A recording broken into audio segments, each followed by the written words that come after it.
Friends, मैं राकेश कुमार आप सभी को सक्सेस टेरिया ऑनलाइन पर स्वागत करता हूं। आज का हमारा राजनीतिक शास्त्र का टॉपिक है भारतीय संविधान की अनुसूचियां। आज इस टॉपिक के बारे में पढ़ेंगे। हम जानते हैं कि मूल संविधान में अनुसूचियों की संख्या 8 थी। संविधान संशोधन के द्वारा बाद में 4 अनुसूचियों को संविधान में समाहित किया गया है। आज वर्तमान समय में अनुसूचियों की संख्या संविधान में कुल 12 है। इसी 12 अनुसूचियों के बारे में आज हम बारी बारी से पढ़ेंगे और इसको हम देखते हैं कि विभिन्न एग्जामों में इससे क्वेश्चन जो है वह पूछा जाता है। इसलिए यह जो चैप्टर है एग्जाम के दृष्टिकोण से महत्वपूर्ण हो जाता है। चलिए चालू करते हैं।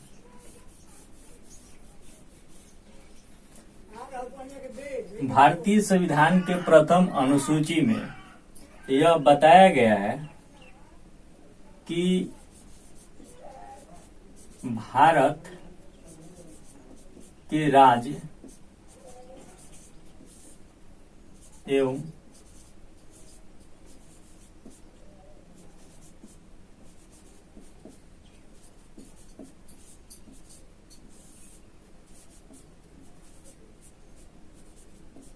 केंद्र शासित प्रदेश।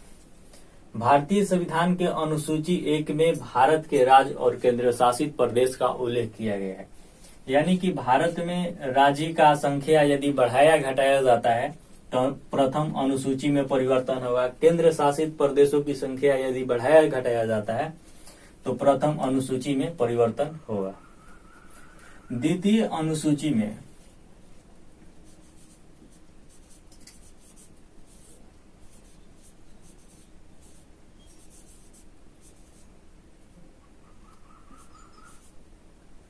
वेतन एवं भत्ते के बारे में बताया गया है। वेतन एवं भत्ता। द्वितीय अनुसूची में उच्च पदाधिकारियों को जो वेतन और भत्ता दिया जाता है उसके बारे में द्वितीय अनुसूची में वर्णन किया गया है। जैसे कि राष्ट्रपति, प्रधानमंत्री, न्यायाधीश एवं महान्यायवादी, ये सब जितने भी प्रमुख अधिकारी हैं इनके वेतन और भत्ता का जिक्र अनुसूची नंबर 2 में किया गया है। तृतीय अनुसूची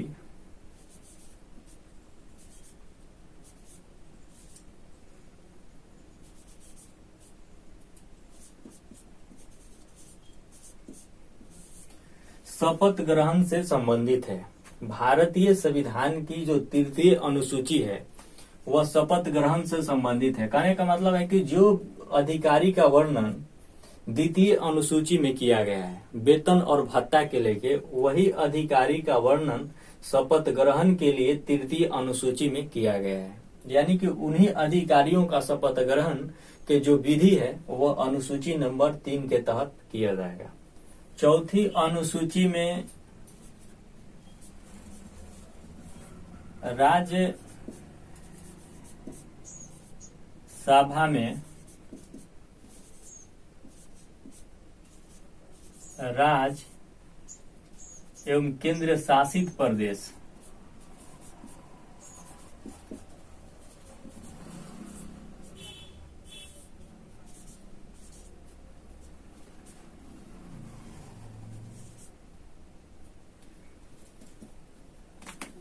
केंद्र शासित प्रदेश।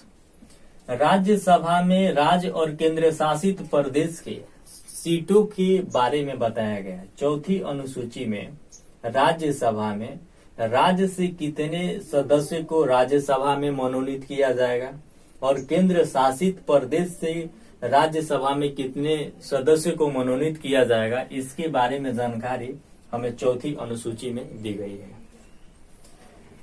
जैसे कि अलग अलग राज्यों से अलग अलग मात्रा में सदस्य को चुन करके राज्यसभा में भेजा जाता है, तो वही संख्या को राज्य से जो संख्या को राज्यसभा में भेजा जाएगा सदस्य की संख्या को, और केंद्र शासित प्रदेश से राज्यसभा में जो सदस्य की संख्या को भेजा जाएगा, इसका विवरण चौथी अनुसूची के तहत मिलता है।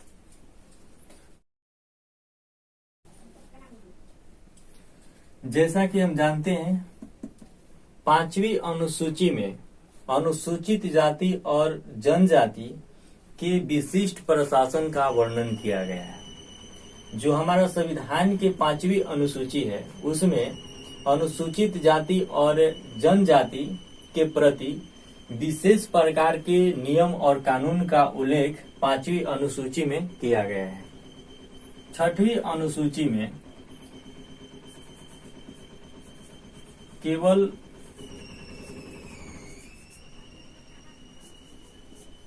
जनजाति के बारे में विशिष्ट प्रावधान दिया गया है, विशिष्ट विधि दिया गया है, जो कि विशिष्ट राज्य हैं असम,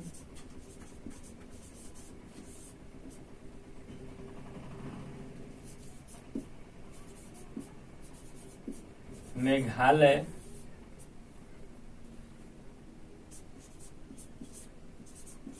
त्रिपुरा,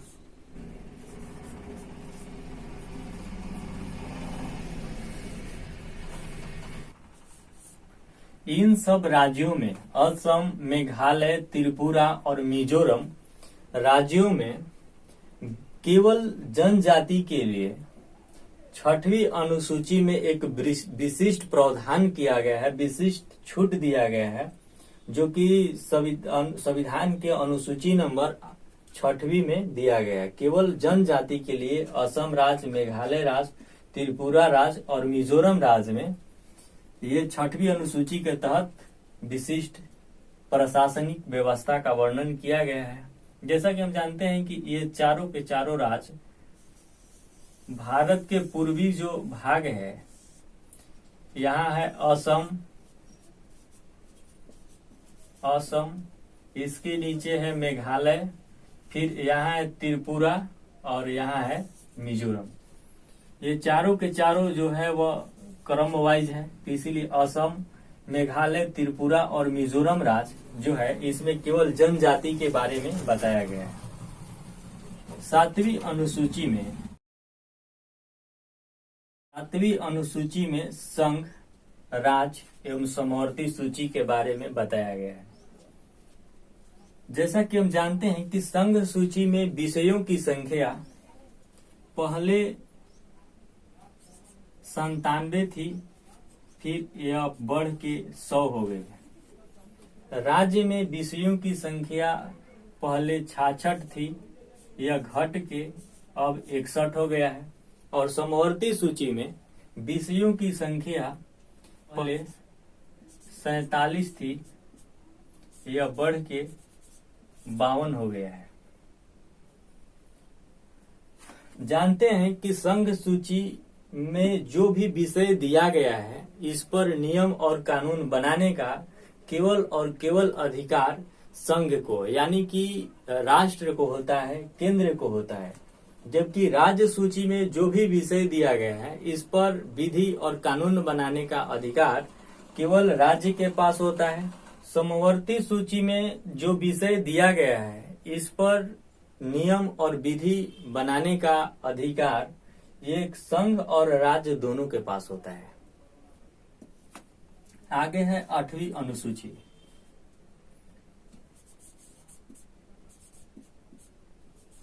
भारतीय संविधान के अनुसूची 8 में भाषा का जिक्र किया गया है। हम जानते हैं कि मूल संविधान में कुल भाषा की संख्या 14 थी, लेकिन अब यह बढ़ करके 22 हो गई है। मूल संविधान में भाषा की संख्या 14 थी, अब बढ़ाकर इसको 22 कर दिया गया, यानी इसमें भाषा का संयोजन कर दिया गया है। अब आगे के 4 अनुच्छेद को हम इस टेबल की सहायता से समझेंगे कि उसमें क्या क्या चीज का संकलन किया गया है।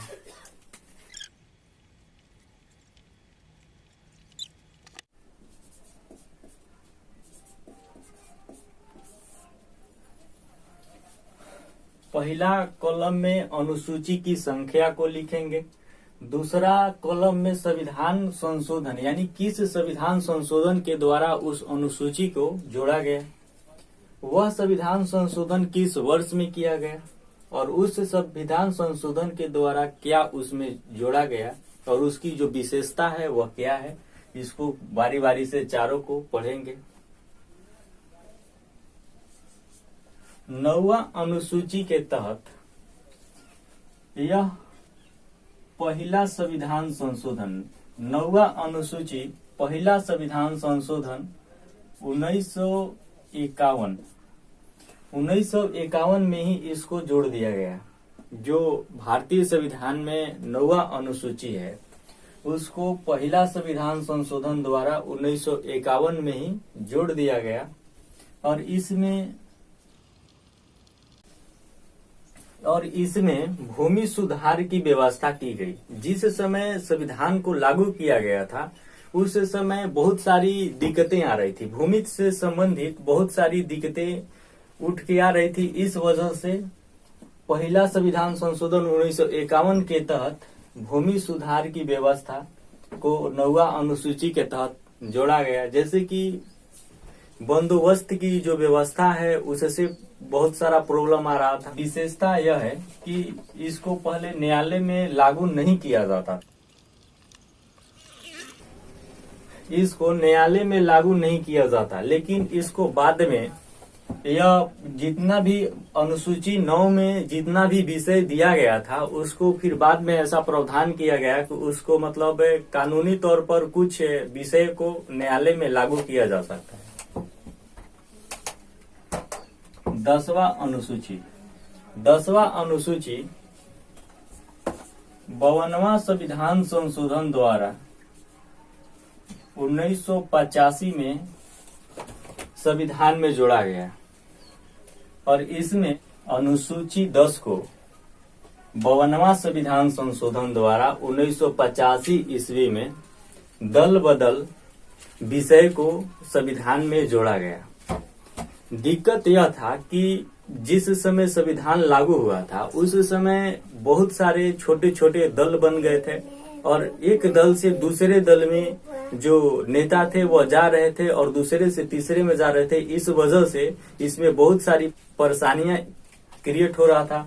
इस वजह से दल बदल को जोड़ा गया संविधान में और इसमें ऐसा विषय जोड़ा गया कि कोई सदस्य यदि दल बदल करता है तो वह चुनाव से पहले करेगा, न कि चुनाव के बाद करेगा। यदि चुनाव के बाद वह करता है तो उसकी जो सदस्यता है उसको रद्द की जाती है। ये है 10 नंबर अनुसूची। 11 नंबर अनुसूची में 11वीं जो अनुसूची है वह 73वां संविधान संशोधन के द्वारा 1992 से 93 कहने का मतलब है कि जो 11वां अनुसूची है इसको संसद में पेश किया गया था 92 में, लेकिन यह पास हुआ था 93 में, इसलिए कहीं कहीं 92 और 93 कहीं कहीं दे देता है। तो 11वीं अनुसूची 73वां संविधान संशोधन द्वारा 1992-93 में जोड़ा गया और इसमें पंचायत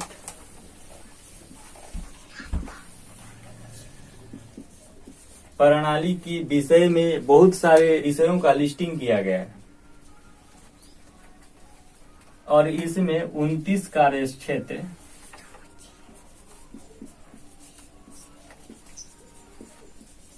क्षेत्र पंचायत को दिया गया है। 11वां अनुसूची 73वां संविधान संशोधन द्वारा 1992-93 में पंचायती प्रणाली को जोड़ा गया और इसमें 29 कार्य क्षेत्र को पंचायत को लिस्टिंग किया गया है कि पंचायत के पास 29 को कार्य क्षेत्र का लिस्टिंग है।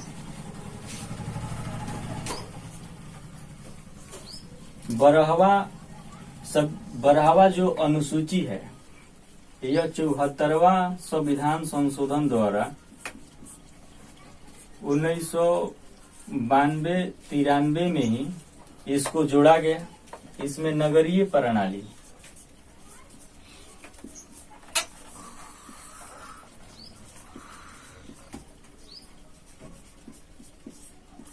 नगरीय प्रणाली से संबंधित 18 कार्य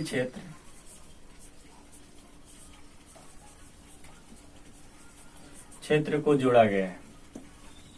बढ़ावा अनुसूची 74वें संविधान संशोधन द्वारा 1992 से 93 में लाया गया और इसमें नगरीय प्रणाली के संबंधित 18 विषय यानी कार्य क्षेत्र को जोड़ा गया।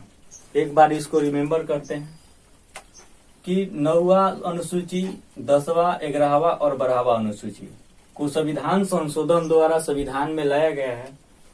इसको किस संविधान संशोधन द्वारा इसको चारों को लाया गया? पहला 52वां, 73वां और 74वां संविधान संशोधन द्वारा इसको लाया गया है। 1951, 1985, 1992 से 93 और 1992 से 93 बात पर चर्चा किया गया है। इस विषय पर चर्चा किया गया है कि इसमें भूमि सुधार की जो व्यवस्था है उससे संबंधित विषय को जोड़ा गया है। 10वां अनुसूची में दल बदल से संबंधित है, यानी कोई सदस्य चुनाव से पहले किसी दल में हेराफेरी करेगा, न कि चुनाव के बाद। इससे संबंधित विषय को 10 नंबर अनुसूची में रखा गया है। 11 नंबर अनुसूची में पंचायत की जो प्रणाली है उसके कार्य क्षेत्र यानी 29 कार्य क्षेत्र को इसमें जोड़ दिया गया है। और 12वां अनुसूची में नगरीय प्रणाली यानी जो शहरी निकाय है, शहरी क्षेत्र है, उसमें 18 कार्य क्षेत्र को ऐड किया गया है। यदि आपको वीडियो पसंद आया हो तो सब्सक्राइब, लाइक करना न भूल। चलिए आप इस राजनीतिक शास्त्र के आगे के टॉपिक को लाया जाएगा। लिस्ट के सहायता से सभी को टॉपिक वाइज क्लियर किया जाएगा।